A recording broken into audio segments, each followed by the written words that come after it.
በልጅ ሐዘን ክፉኛ የተጎሳቆሉት ወላጅ እናቱ ፈጣሪያቸውን አንድ የሚያድግ ልጅ እንዲሰጣቸው እንባቸውን አፍስሰው በጉልበታቸው ተንበርክከው ይጠይቁታል።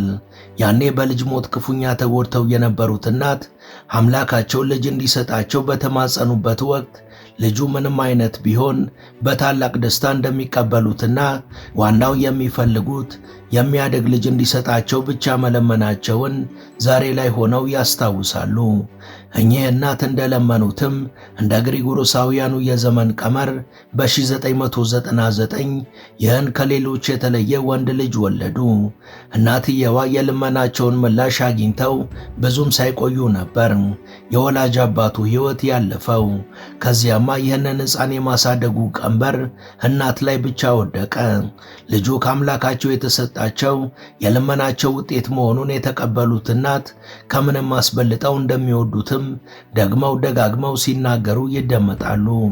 ንሳንዚማና ኢሊ ገና ሲወለድ ጀምሮ በሩጫ እጅግ ፈጣን በመሆኑ እሱን ለመጠበቅ ሲሉ ከኋላው ሲሮጡና ሲከታተሉት ይውላሉ። አንዳንድ ጊዜ በሩጫ ተወዳዳሪ የሌለው ልጃቸው እያመለጠ ስለሚያስቸግራቸው ገመድ አዘጋጅተው በሱ እየጠለፉት በማሰር ለመያዝ ይገደዳሉ። ኢሊ ከልጅነቱ ጀምሮ በነበረበት የጤና እክል ምክንያት ከአንደበቱ ድምፅን ባያወጣም ድምፅ ሲሰማ በሚያሳያቸው አካላዊ ግብረ መልሶች ጆሮዎቹ በሚገባ እንደሚሰሙ ማረጋገጥ ተችሏል።